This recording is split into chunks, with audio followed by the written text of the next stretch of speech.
Ladies and gents, it's the West Coast Wave on Library, and for YouTube, it's Omar S. Fam, your man, once again. Got a little loud on the last recording. Hopefully, this tone is okay. This is from the lastamericanvagabond.com. If you've never heard of them, you have now. Definitely check them out. And this is from one of my favorite journalists, Whitney Webb, from August 2020. Today's August 28th, 2020. It is 4:51, Friday, August 28th. Company set to manufacture COVID-19 vaccine for U.S. intentionally sold faulty Biodefense products. Evidence of the corruption of the company Emergent Biosolutions has emerged yet again as the firm. Let's do that again, dear reader. Sorry about that. Evidence of the corruption of the company Emergent Biosolutions has emerged yet again as the firm, set to play a key role in the manufacture of four leading COVID-19 vaccine candidates, has been caught selling the U.S. government a biodefense product it knew was non-functional. Internal documents and emails from the life sciences company Emergent Biosolutions reveal that the company was aware that its biodefense product for the treatment of nerve gas exposure, sold under the brand name Trobigard, was both non-functional and untested for safety and efficacy while it was actively marketing the product to the U.S. government. The firm was well aware of the fact that Trobigard's functionality and safety in humans had never been tested several months before it was awarded a no-bid $25 million contract in October 2017 and a subsequent $100 million contract in 2019 to supply troves of the products to the State Department. Indeed, the results of the company's first study on Trobigard's efficacy in treating exposure to nerve gas were not even available until 6 weeks after Emergent had won the contract with the State Department, and even then, those results could not be directly extrapolated to the human situation, per the study's authors. According to internal company records and emails from Emergent employees and government officials obtained by the Washington Post, Emergent's Director of Regulatory Affairs, Brenda Walling, stated in 2017 that functionality testing has not been successful in this device, Trobigard, and that even describing Trobigard as a treatment of nerve agent poisoning was inaccurate, because that claim implies that we have efficacy data showing it works. Emergent Biosolutions declined to answer if the inaccurate marketing claims that Trobigard had been tested for safety and efficacy had been made to the State Department officials prior to the awarding of the first contracting for Trobigard in October 2017. The company did, however, state that Walling's claims had been taken seriously, but that they did not necessarily represent the company's position. Notably, Walling had sent internal warnings about Trobigard to colleagues a year prior, in 2016, telling Emergent salespeople to exclude efficacy claims about the biodefense product when marketing it to potential buyers. She specifically stated that we have not substantiated that this co-formulated product is efficacious or safe, and have never tested against nerve agents as an antidote. Also, in 2016, a former Emergent executive, Dan Mallon, was also found to have admitted to Emergent employees that Emergent sales representatives had made unsupported claims about Trobigard to clients. Even Emergent spokeswoman Nina DeLorenzo has since openly acknowledged that Emergent has not tested the safety or efficacy of atropine and obidoxim co-formulated, meaning that the combination of the two drugs that compose Trobigard has never been found to be safe or even work.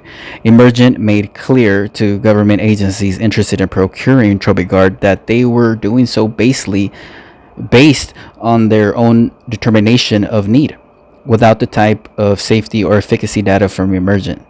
DeLorenzo told the Washington Post, essentially declaring that Emergent's policy with respect to Trobigard is that of buyer beware.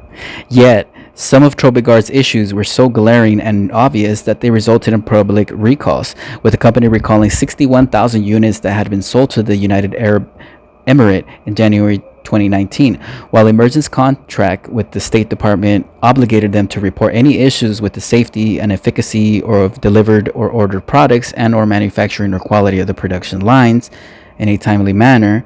The company argued that the recall in the UAE was unrelated to the State Department's orders of Trobigard because they were different production batches. A similar recall was later made with units of Trobigard that had been sold to Italy's government, and Emergent chose to notify the State Department on that occasion. Trobigard had also been plagued with Trobigard had also been plagued with production issues, such as that which resulted in the discoloration of Trobigard's injectors following sterilization, referred to as the red spots issue in company records. The end result of Trobigard's troubles was ultimately Emergent's quiet decision to re-enlist it as a product in development as opposed to a marketable product on its website, and to require that all future sales of Trobigard be approved by Emergent's medical, legal, and regulatory departments. However, Emergent has maintained that Trobigard injectors sold to the State Department are safe, despite having admitted that no safety or efficacy tests of the product in humans have ever been conducted. The company has continued to receive payments from the multi-million-dollar contracts with the State Department, the last of which was made last September. Trobigard's numerous issues appear to be precisely why Emergent sought to market the troubled product to the State Department in the first place, as marketing the product for use by U.S. diplomats overseas allowed Emergent to avoid needing the approval of the U.S. Food and Drug Administration, the FDA, which is necessary for the product's sale within the United States. In order to facilitate Trobigard's sale without FDA approval, Emergent sold Trobigard to the State Department through a subsidiary. Emergent sold Trobigard to the State Department through a subsidiary based in the UK and had the injectors assembled in Europe, where the finished product was then sent to US embassies around the world.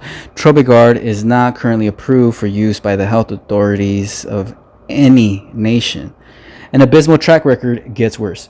Despite Emergent's rather nefarious efforts to duplicitously market faulty and untested biodefense products, the Department of Defense recently awarded them a contract worth up to $75 million to develop other injectors for potential use by troops to counter certain kinds of chemical attacks. Emergent Biosolutions, particularly before the company restructured and changed its name from Bioport in 2004, has long been notorious for its close revolving door ties to the Pentagon, as well as the Department of Health and Human Services, in parentheses HHS, in addition to its intimate involvement in the anthrax vaccine scandal, where the Pentagon was found guilty in 2004 of illegally using Emergent's anthrax vaccine in an experimental and off-label way on U.S. troops. That 2004 ruling focused on the Pentagon's mandatory anthrax vaccination campaign for U.S. troops, which began in the late 1990s, and the fact that Emergent Biosolutions' anthrax vaccine, marketed as Biothrax, had never been subjected to either safety tests or tests that proved its efficacy per its intended use, i.e. protecting troops from the inhalation of a weaponized anthrax. The ruling was essentially circumvented by the Pentagon in 2006 when the military decided to resume mandatory anthrax immunizations among U.S. servicemen soon after the FDA approved Biothrax as a treatment for anthrax inhalation, despite no in-depth studies on Biothrax efficacy or safety being conducted following the 2004 ruling. The recent revelations about Emergent's biodefense product Trobigard show that the company continues to follow the same corrupt playbook, with the firm relying on their connections to government officials thanks to the public-private revolving door, and their own veritable army of lobbyists to sell untested and unsafe products to the federal government. One of Emergent's greatest enablers in the U.S. government today is Health and Human Services Assistant Secretary for Preparedness and Response, ASPR in parentheses, Robert Kadlec. Remember that name, dear reader.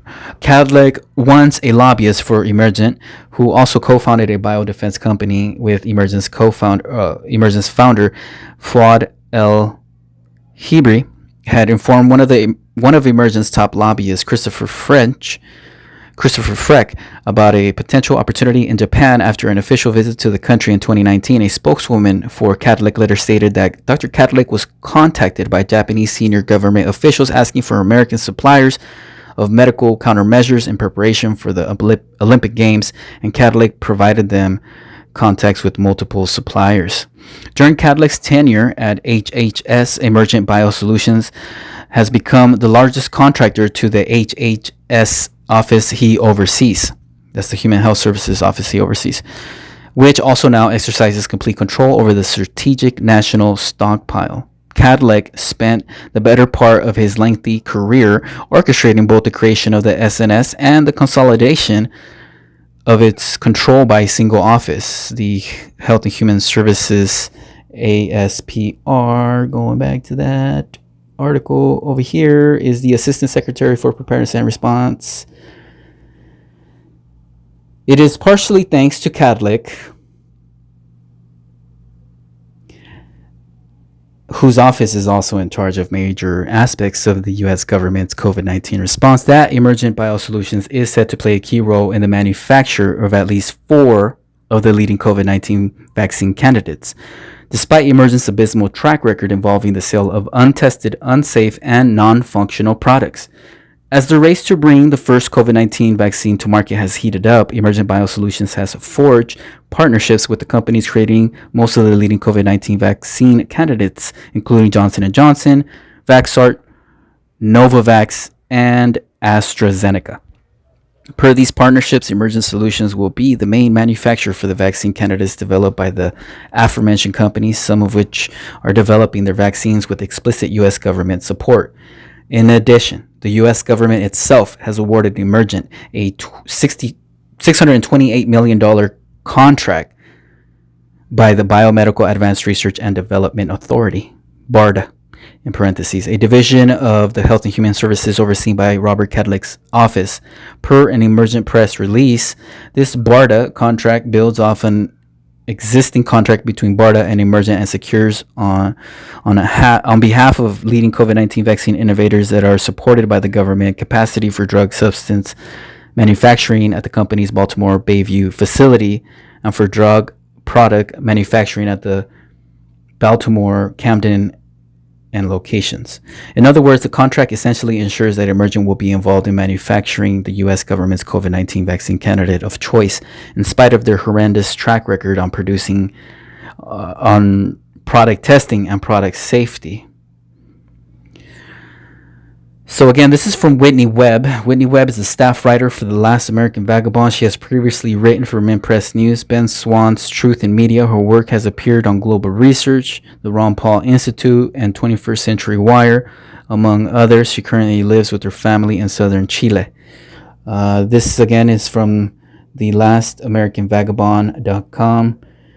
Definitely check them out. You're going to wake up if you check them out. If you never heard of them, it's going to wake you up to things like the company that is set to manufacture the COVID-19 vaccine for U.S. intentionally sold faulty Biodefense products, as we read through. Let me know what you think, dear reader, in the comments section. Unlike it, subscribe, share it with people you think might be interested in this. And I thank you again for tuning in.